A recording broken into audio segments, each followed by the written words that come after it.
Once upon a time, I worked at a bookstore and wanted to sell books that had broken bits and pieces, and I didn't know what to do about it. So I figured it out. And now I want you to know what I know. So I've created a book repair for book dealers solo certificate course on my website, Save Your Books.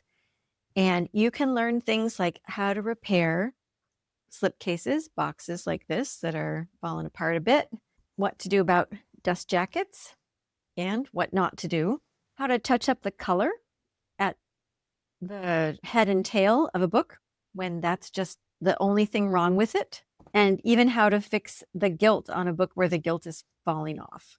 There's a lot more to learn: how to put a leather bookboard back on quickly, and also what to do about red rot on the leather books.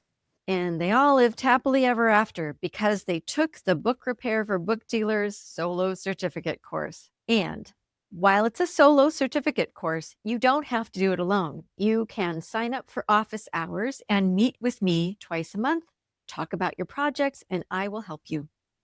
See you there.